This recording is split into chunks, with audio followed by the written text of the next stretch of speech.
Hello. Councilmember Golder. How are you? Good. How are you? I'm good.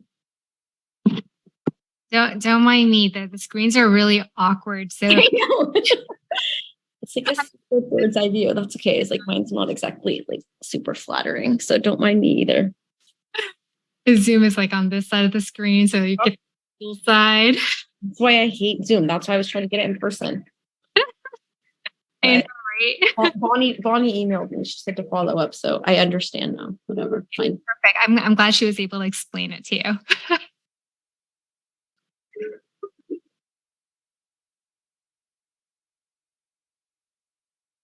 How long is the meeting today?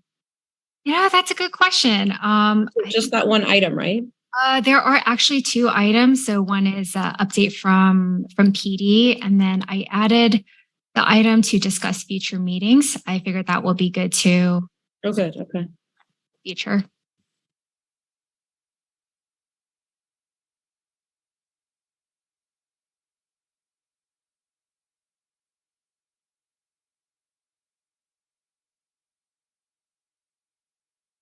Hey, Bernie.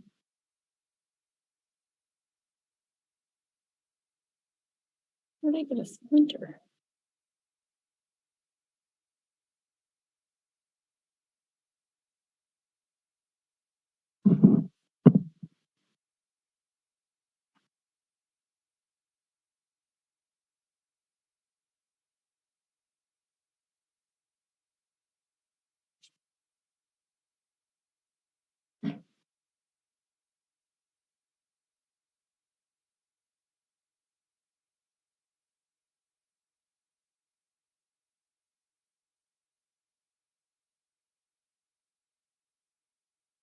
Councilmember Cummings, I do see your hand raised. Are you able to hear us? I think he's in the attendees, and the link for the panel is in a different email. I was trying to find it. That's why I was a few minutes late. It's in the email invitation from the city manager's office, not from the event. Try checking the one at around 12:06. I sent another one. Can you promote him to panelist? Let's see. Oh, look at that. Great splinter. Ah, look at you. Great. Look at me today. Wow. Hey, nice job. All right, there we go. All right. Hey, Justin. Hey, how's it going? Good. I have a splinter.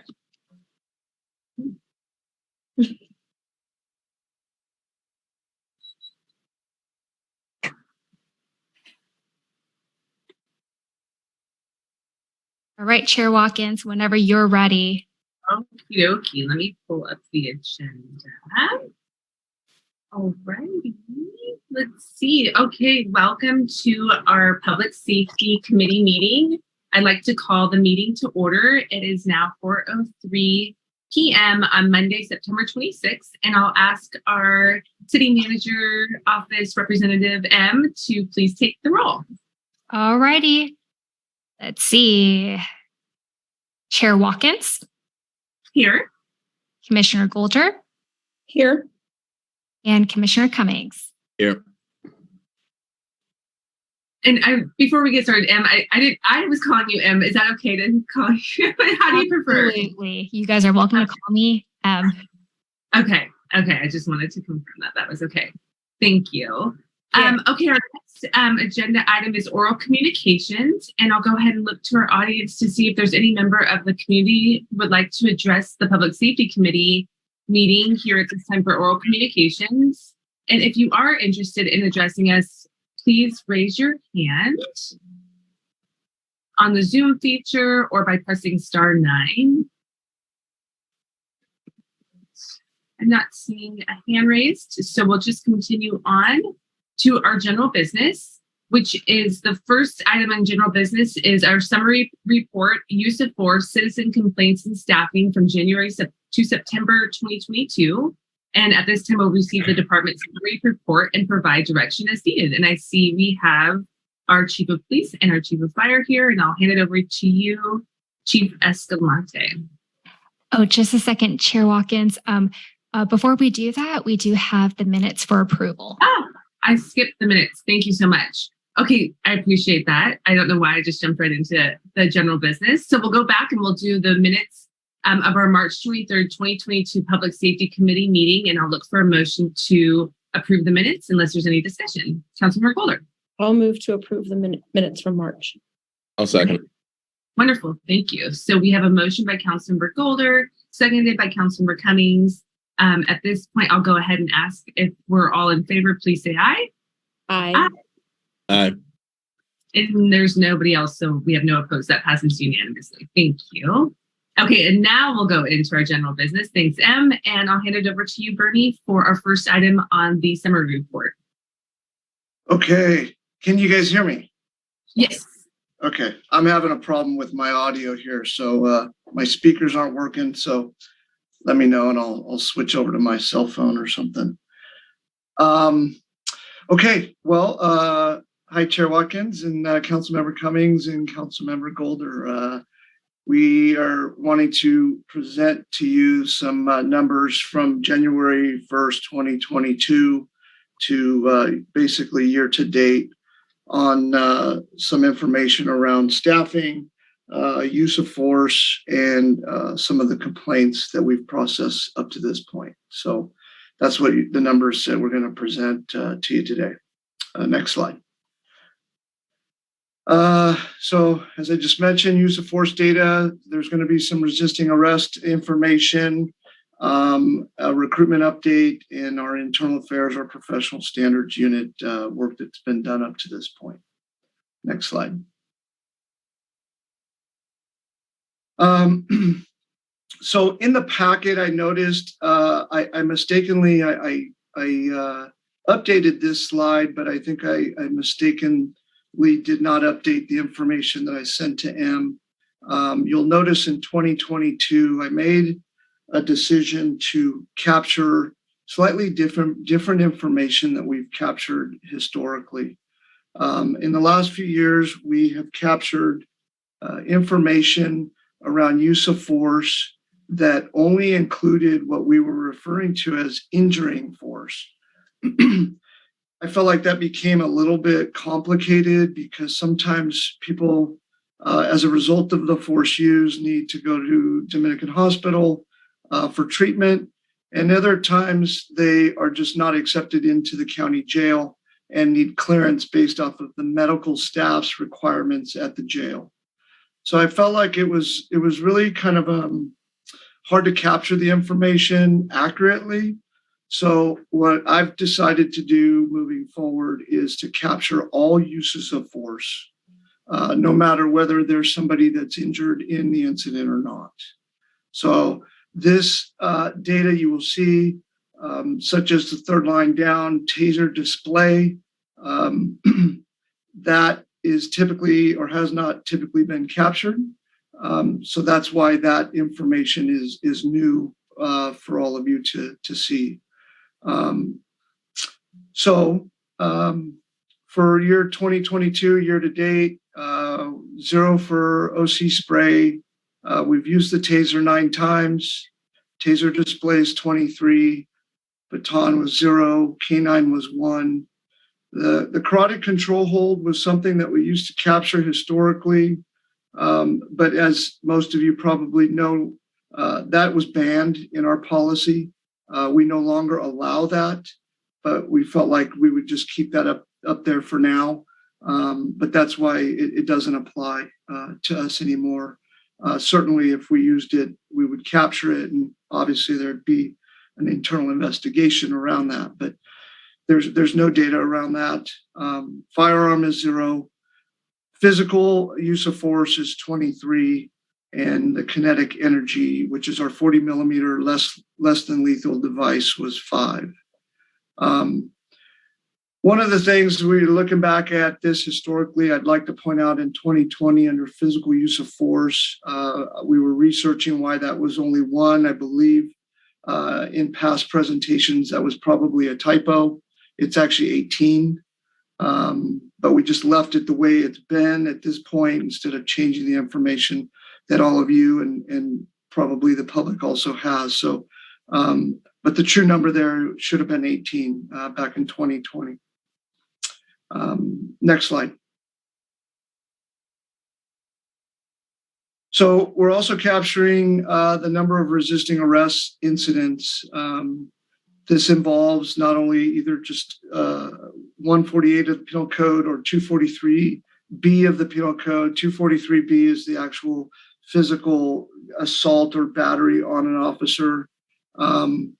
So of the 128 resisting arrests, 33 of them involved an actual battery or violence against a police officer. Sometimes a 148 of the Penal Code is merely fleeing on foot or just merely delaying some way other than, actively or aggressively resisting an officer.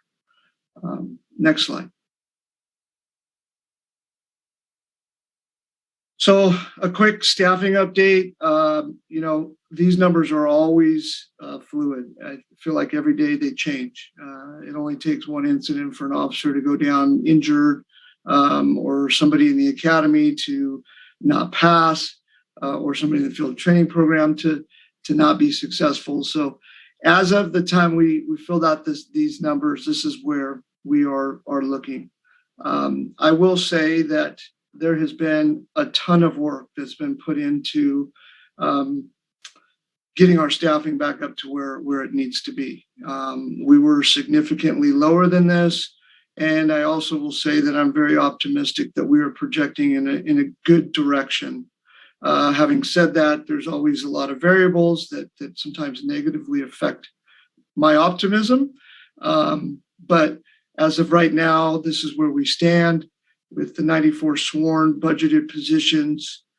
We currently sit at 85 officers, sworn officers on paper, which out of that 85, it includes 8 that are currently in the field training program, 8 that are in the police academy, 10 that are out on either injury or some sort of family medical leave. So that leaves us with 59 total sworn. I am happy to say that there was 4 that just completed the field training program last week, and they are part of that number of 59. And it's amazing the great influence that 4 additional bodies helps our team out for sure. So we are looking at, I believe the next academy is early November, and we have several people on track to hopefully make a final offer to them for employment and send them to that academy. So we are making some headway. It is a slow process, but we definitely are I think trending in a good direction. Chief Escalante, I see that Renee, Councilmember Golder, has her hand up. Do you want us to ask questions at the end? Or are you okay with questions throughout the presentation, or what do you prefer? Yeah, go for it. Okay. Go ahead. Thank you. I would, wow, this is really kind of concerning to me. Like when I was just crunching numbers, you have 3 shifts, right? Correct. And 7 days a week. So it puts you at like 2.8 people. I guess there are more than 1 shift a week. So I don't even know how many people I basically was trying to figure out how does this affect the experience for the 59 people working? Like, how does it impact them? Are they subject to like mandatory overtimes? Like, what are things that are and then I guess on top of that, like, what are things in our sphere of influence as council members we can do to help with these 35 vacancies? Because that's a lot. Yeah. Well, I mean, on paper, we're projecting in a good direction. But it does take quite some time to get. At one point, we had almost 20 plus people in the pipeline between the field training program and or in different police academies. I do know that we have access to some unfunded positions that was approved several years ago, probably 10 plus years ago. but we have never gotten to the point that we needed or actually could get to that level that we would use those numbers or use those positions. Yeah, I mean, it's significant. We were, for the last probably 6 to 8 months, we've been on 12-hour schedules, which has 4 hours of mandatory overtime kind of inputted into that system and that schedule. Right now we are on mandatory overtime, but we just recently changed back to our normal 4 days a week, 10-hour a day shifts in order for us to, the fall schedule and the winter schedule are times for us to get our department training days in. And so the 410 schedule allows us to have that overlap Wednesday. So one team is in the field and the other team is getting very valuable training. And as you kind of mentioned, I think you alluded to the youth of our organization. We are, we are a young organization. And so the training is extremely important for our staff to get trained up, not only for the post-mandated curriculum, but other topics that are super valuable for them to know and have them equipped out in the field. So, I think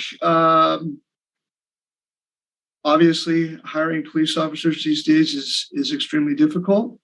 We also don't want to lower our standards. So we are still being very selective on the type of person that we're bringing on board. And I think all in all, the workforce is different. There's less people that actually work past 50 and retire out when they can, or they are changing. They're also changing professions altogether. So it's really a constant task that we just simply cannot let slide like we did before. Because once you fall behind, it takes extremely a long process to get those people back up and running. When I'm thinking about recruitment and retention, is there other departments that have higher vacancy rates, like percentage wise, that you know of than the police department? And you might not, I don't know. I might have to check with HR or with Matt, but I just didn't know if you know. Yeah, I think that we have the highest rate of attrition in the entire city. I can't remember the numbers off the top of my head, but I think they are the most significant as far as the other departments within the city. Okay. Yeah, I mean, as you know, for a variety of reasons, since about 2019, 2020, really, we lost a lot of people. And again, for a number of reasons, we're trying to make up for those vacancies. And you look at these numbers here. Even 8 in the field training program and 8 in the police academy. If all 16 of those folks are successful, 16 people is significant for us. That's almost 2 full shifts for us. So we've made a lot of progress. We're just not quite seeing the end results yet. But I think we're feeling pretty confident that we're getting there. I just think if there's specific asks or things that you think that we should consider as council members, like is there issues with compensation or issues with, the work experience for the employees or what's a driving, or if there's anything within our sphere of control, please let us know so that we can help, I think is what I'm asking. Yeah, I appreciate that. It is tough. It's obviously really difficult and probably not a realistic expectation to compete with some of the agencies over in the Silicon Valley. You could talk about housing prices. It's all the same real things that affect all the other units as well. It's a challenging community to police in, for sure. I feel like the staff hears a lot of the negativity versus a lot of the positive things that are going on. So sometimes, people feel like they can go other places and do a lot less work and make the same amount of money, if not more. It's busy. Quite honestly, I think that our organization, it's time for a staffing study to truly look at what our numbers should be in relation to the volume of calls that we take on. And I know I've had some conversations with the city manager, and I think we all support that. And at the right time, I think that's something that would be really helpful to see really where we belong and where we need to be related to the how busy our staff is.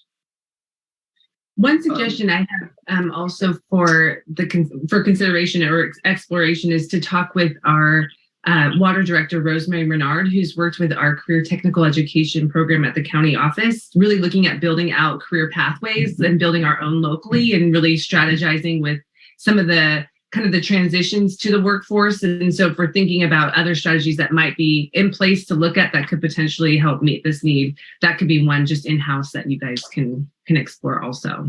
Yeah. I was thinking the same thing. My daughter's taking a class at Santa Cruz High. I think it's through Cabrillo also, like a firefighting class. And I don't know if do they have that for police officers? Or? Yeah, there's a criminal justice program out at Cabrillo, and all of the chiefs and sheriff actually are part of the board that discusses how to maybe better prepare the students for a profession in law enforcement. But does it go all the way down to high school? It used to be the ROP type of program. I don't know if that still exists. I don't know. I'm not sure if that does anymore, but it's something to re-examine as a potential solution. Yeah, that's what I was thinking, because there's 46 kids in this firefighting class that's at Santa Cruz High School in the evenings with local high school kids, and they're getting Cabrillo credit for taking it with their high school kids. Just a thought. Yeah, all really good ideas, and we're aggressively pursuing different ideas related to recruiting.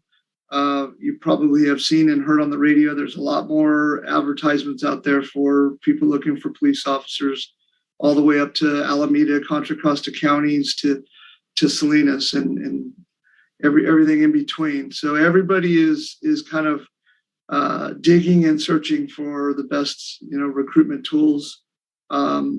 We've had a lot of conversations. I feel like productive conversations I have with the city manager. I think that there'll be some good conversations that will come out of the contract negotiations and things that we think might be helpful to not only recruit but retain the people that we have. That's really, I think, more of our focus is retaining the folks that we already have.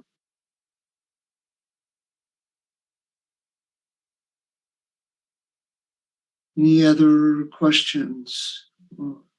Thank you. No. Yeah. Next slide, Ann. Okay, so a summary of our officers' complaints. You can see the top there, the numbers over the last 4 years. As part of what a formal investigation is, the bottom left, chart is kind of details out which categories. Now, a category 1 is your more significant complaints that include use of force, discrimination, bias, or even criminal activity. Category 2 is more of your conduct, courtesy, poor service delivery. An inquiry is sometimes more of a complaint about maybe why their vehicle was towed or why they got a ticket, or just a question about our process or procedures and policy. The informational, obviously that's the largest number. Those usually they span from everything from use of force to professionalism. But out of the 33, what happens there is we get the complaint and our professional standards unit supervisor looks at any police reports that are written and all the body camera that is captured in that particular incident, if it was. And out of those, oftentimes, if there's an allegation, we look at the body camera video And those are ones that are clearly, without any more need for additional investigation, those ones are clearly unfounded. But we accept and take all complaints and we look into all of them. But those are the ones that we looked at and were clearly did not occur, or the allegations that were made were clearly to us not substantiated. So we qualify those as informational and do not assign them for a full, complete investigation. But all of those categories, the 1s, 2s, inquiries, and informationals, we respond to the complainants with a disposition letter, and they all go to the police independent auditor. So they see what we see and how we came to our conclusions. On the bottom right, that's more of the detailed on the severity of the complaints. So one of the complaints was a criminal complaint. These are not sustained. These are just how they came in. One was criminal, 4 were use of force, and 14 were professionalism or service delivery. And 30, again, are more of policy questions or complaints about maybe why a vehicle was towed. They complain about, why they received a parking citation. And in those kind of instances, we redirect them to the courts. They have a right to petition the courts and argue their case to the courts. Some of them, we even had a couple that were complaints about other agencies in the county. There was a couple of those, but we still, again, we take them in and we respond, and we'll redirect community members to the right source to hear their issue. And in some cases, the numbers don't all add up, just because in some situations we might receive one complaint that has multiple allegations, which is not uncommon. So we try to capture all of those. I think that's it for that slide. Next slide. If that's it, that might be it. That is the data I have for you, and the update that we wanted to give you as we get through the 3 quarters of the year, and see if you have any more questions. Thank you for that. Yeah, it's informative. Is there any further questions from Councilmember Golder or Cummings? Councilmember Cummings. Yeah, I just had one question/comment. I know before Chief Mills left, there was some conversations around kind of reshaping recruitment materials, and I was just kind of wondering, has there been any kind of updates to the recruitment materials that might, kind of shift the way recruitment's been done in the past to maybe be more appealing to a younger generation? And also kind of what kinds of recruitment tools has the police department been using? Because, even with work that I've been doing on campus, for example, we think about like using Facebook, for example, and those kinds of things, when a lot of young people don't use that anymore. They're more using like Instagram or TikTok. And so, having to stay, keep up with the times. I'm just kind of curious what's being done around kind of just updating and kind of matching recruitment with kind of how people engage with media these days. Yeah, we're working on a commercial back when COVID hit. So that kind of fell off the radar for a while, and we're putting that back together. And I think we're getting really close to a finished product. So hopefully you'll see. I think we got a local news media that was willing to help us out and put some information out for us. Hopefully you'll see that soon. We are constantly trying to evaluate the best way to communicate with the younger generation. We do use mostly social media. The people that we interview, it's part of actually one of the first questions we ask is, how did you find out about this?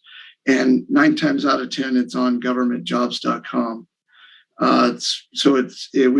It's helpful information for us to know, but we do use our social media platform and all the different platforms that we're on to try to advertise. We do seem to see an uptick as soon as we put something out, within the first, 14, 21 days, we'll see, we'll see several applications come in. But that's mainly our focus. We do look at, job fair opportunities. We look at opportunities like out at Cabrillo. But it seems like the most successful avenue for us is through social media. And that's where we've had our most of our success. I'm always scrambling to try to figure out how to really tap into the local groups, because we tend to get some good applicants and they're from outside the area, and inevitably within the first 2 to 5 years they start wanting to go back home to family and such from where they're from. So it is a challenge, but I think we have some good things going, and we've had some success, and lots of applicants. Unfortunately, not all of them make it past the background process. Thanks. Yeah. No, I appreciate that. I think in terms of one of the suggestions, I think really looking into what Rosemary's doing within the county office, really thinking about building out that career pathway could be a potential solution for building up our local talent. So I definitely would suggest exploring that and having to support that if I can in any way, kind of wearing my other hat. I know that just essentially what we're here today is to receive the report and provide direction. I don't know if we need a formal motion. I'll look to maybe UM or Bernie, but if not, I think thank you for the report, and I think we've had some suggestions moving forward in terms of recruitment and outreach. Is that accurate, Em? Yes, that's accurate. Okay, so we don't need a motion, but I will go ahead and open it up to the public to see if there's any public comment on this item.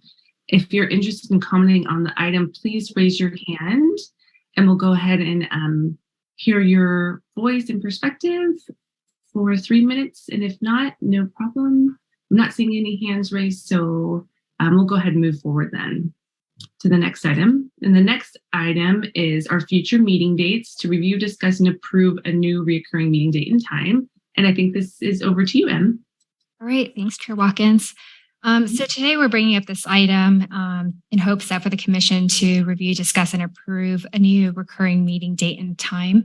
So since 2017, public safety committee meetings were held on the third Mondays of January, April, June, and September. And I guess over the years, there's been a lot of changes with COVID and staff. And so meetings haven't really been consistent. And I figured that it might be a great time to revisit this so that the commissioners can discuss what that would look like. It is recommended to keep the same months. And I did put together some calendar here. Let me share the screen real quick so it's easier to see. So I put together this calendar here to kind of show what is available so that, in the future, it doesn't conflict with other boards or commission meetings. So hopefully we could figure out and set a new recurring date for the future. And let me know when you want me to turn to the second page.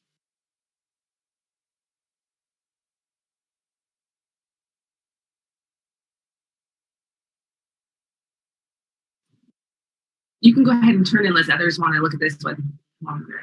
We can always go back if needed. Okay, so let me set this.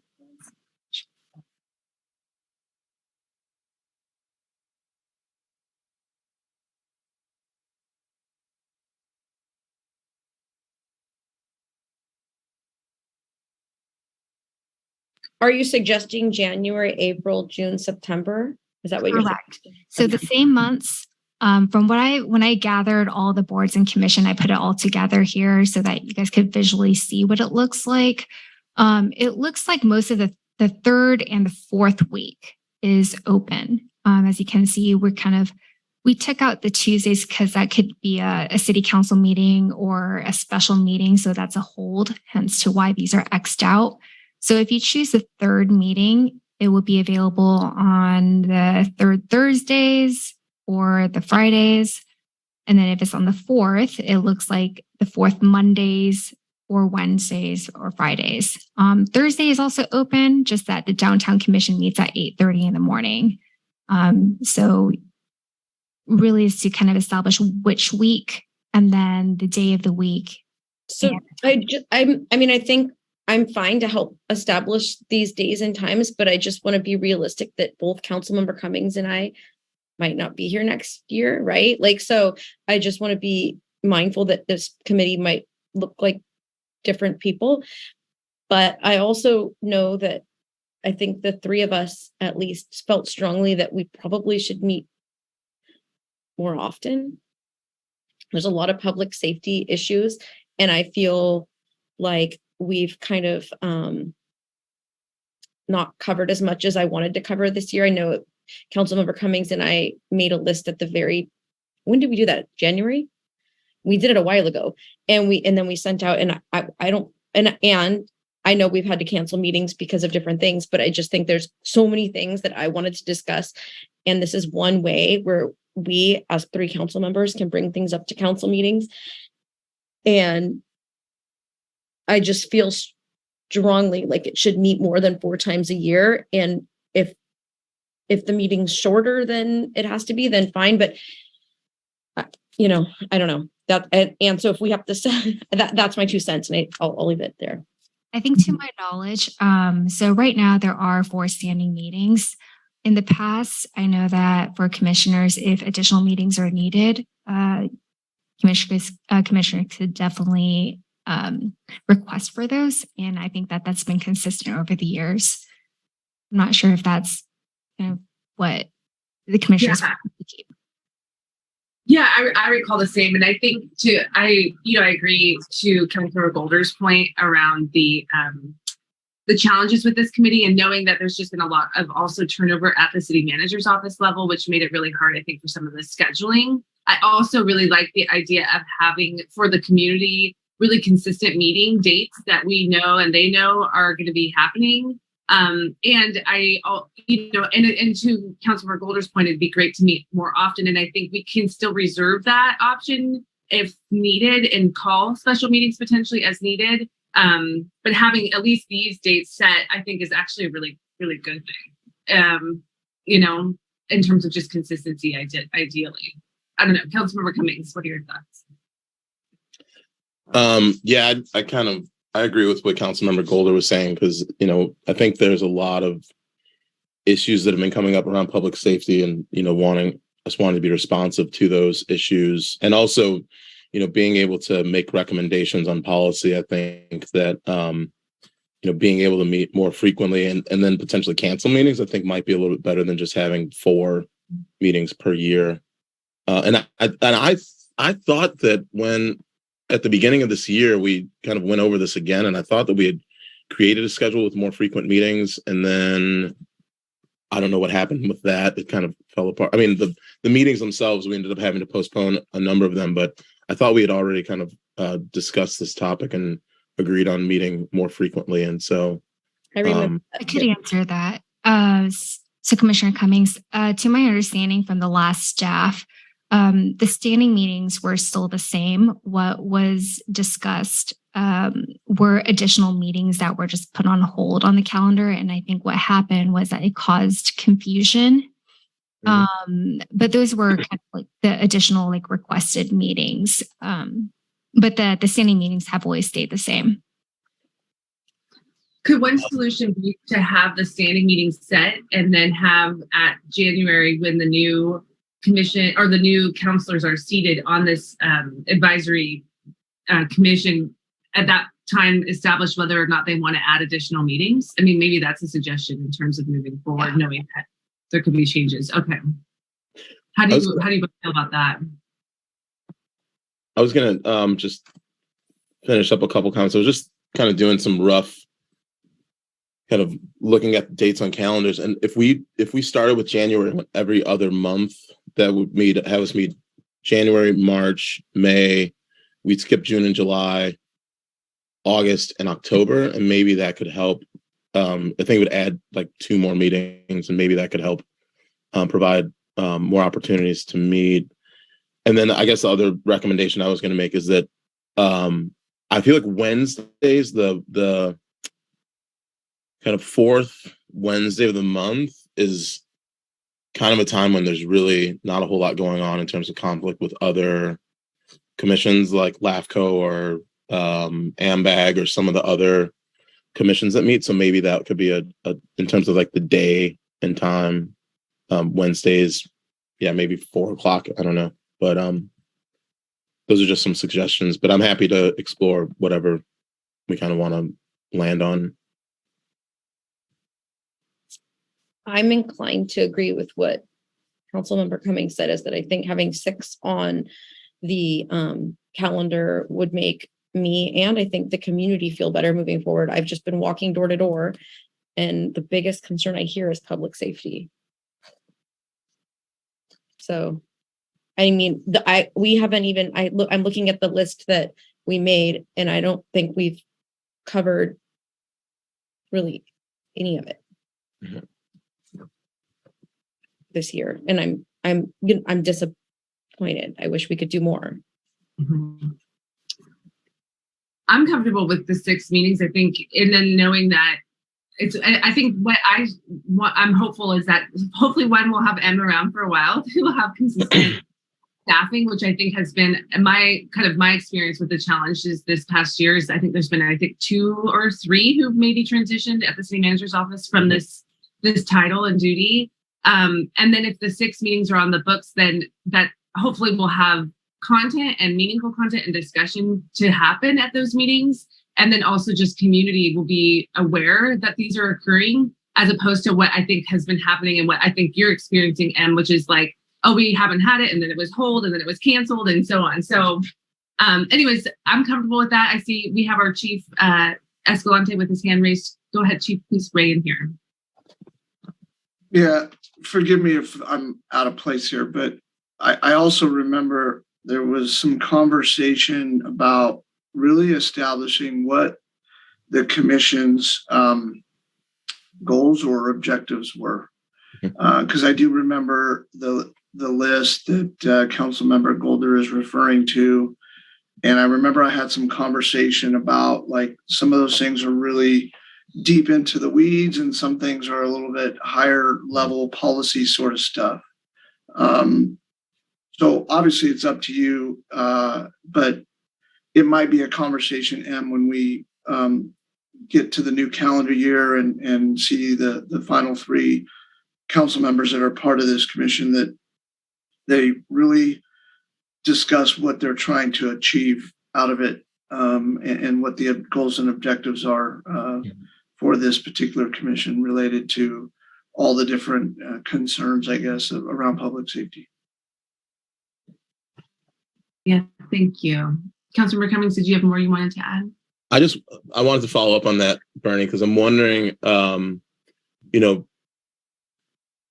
if today or after today, maybe that could be something that we can work on, and then we meet one more time in November to kind of set in place like what, in terms of like what the role of this group is and how it can move forward in the future, or if we want to just leave that up to the next public safety committee, since Renee and I will, it's uncertain.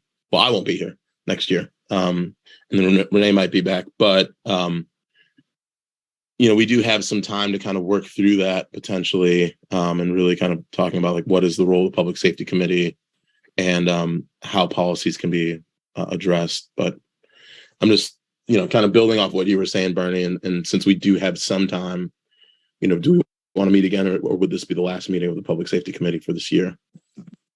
Can I butt in just for a sec? I totally agree with what both of you just said. And I do think that even setting the group up for success, whoever that group is, with kind of like clear objectives. I know that when we started, it was like, oh, you're only here to hear the Independent Police Auditor's review. And I was like, whoa.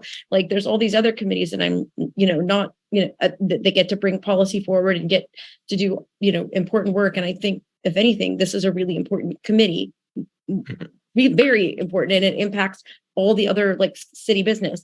And so I think that if we could meet again, if we could or if, and I don't know if it has to be a formal meeting or whatever, but if there's something we can do to set it up for success, where it has like clear objectives and goals, if it has set meeting times and locations, and it's clear to the community that there's work being done, that and it's transparent, and if there's things that we really know, like we've been here a while, know that are things that the community wants on the agendas, that we're putting those on and kind of setting up a framework for next year where like, it's like, okay, so here's the days we're going to have these updates. And then here's the days we're going to talk about this, that, and the other. And then it's just kind of like agendized out through next year. I don't think there's anything wrong with doing that. It's setting the next committee up for success. That's my opinion. I agree. I think it's a great suggestion. I don't know if it needs to be a formal meeting, or maybe we could and bring it back, but I think sitting down and coming up with sort of some foundational aspects of what the work of this committee is about, what the suggestions are moving forward for the future council members who serve on this committee, and then kind of further flesh that out moving forward would be a great start to, I think, hopefully a more productive year next year. So I'm going to do a quick recap in case I didn't miss anything. So based on the feedback, the commission is thinking of increasing it to 6 meetings, and it will be on the 4th Wednesdays at 4 p.m. for the months of January, March, May, June, August, and October. No meeting in June, just May, August, October. Yeah, January, March, May, August, October. And I guess we might want to add one more. That's only 5, I just noticed. Okay. And then the commission would like to meet one more time. So we're going to set a special meeting in November. And that is to discuss the role of the group and setting the clear objectives and framework on what will be discussed at future meetings. Is that correct? Yep, that captures it. Thanks, Em. Right. Of course. And if it's possible to get the word out so that public can have input in that in between now and then, like whether it's, and I know that there's a reason that we're having the meetings on Zoom, but if there's an in-person place, or if there's a survey people can take, or a place where we can, what does public safety mean to you? And what would you like, what kind of policies do you think are important, or whatever, just something to get communication from the public. I would appreciate that. And I don't know if I hope that's not too much to ask. Okay. So we could kind of put something together, maybe, and then we'll send it over to the commissioners to kind of review it real quick for those questions and what that looked like before sending those out. Thanks, Tim. And I see Chief Odie, you have your hand raised. Feel free to jump right in here. Yeah, I'm sorry. I was trying to feverishly take notes, but those proposed dates for next year what were they again? January. I think I heard of March as opposed to April. Yeah, and do you have those documented? January, March, May. I got June, August, and October. So those are the 6 months. June, August, and October. And then we would have another one in November of this year to discuss the following year. Correct. That will be the special meeting. Got it. Thank you. Yep. I thought, maybe I missed it, but I thought Councilmember Cummings said not June or July. Do you want to swap the June for another month? Or is your suggestion? My math was wrong when we first were talking about, but I was just stating that if we did every other month, Okay. because we're off in July. So if we did May and we were to skip June, we would normally have it in July, but since we don't meet, then just have that in August. Yes. And then skip September and have October. And I mean, the group could meet in December, but there's only usually like a week and a half before Correct. we go on break. So, but I mean, the group could do like a recap at that December meeting and maybe share out at the last council meeting in December of like everything they accomplished in the year. I think June, I don't think June is a good month. Good catch. I don't think June is a good month. Usually I think it's really hard for scheduling and people are on vacations or whatever, school's out, etc. So however we rearrange it, I think that makes a lot of sense. See, if it's on the 4th December, my only hesitation is that sometimes that may fall on Christmas. If every year it kind of shifts, that's kind of like the week of Christmas. We don't really meet in December after the first city council meeting, so it would, that would maybe be an earlier one during that first week, or we just don't have it in December and we only have 5 meetings. I think so. I think that makes the most sense given kind of the calendaring constraints. Knowing that there's always the option of a special meeting as needed. Yeah. Okay. So 5 meetings, and that will be January, March, May, August, and October. Correct. Sounds good. Thanks, Sam. Is there any further discussion on this? Do you need us to make this into a motion, or do you feel like you have what you need? Yep. I have everything I need. Thank you, everyone. Okay, council members, are we in agreement here? Thumbs up, okay.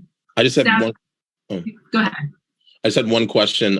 Do we want to schedule that next meeting for November now? Yeah, let's do it. Yeah, let's do it. Before we do, I didn't know if we needed to have public comment, but I wanted to open it up just in case and allow an opportunity for any member of the public to address us on this.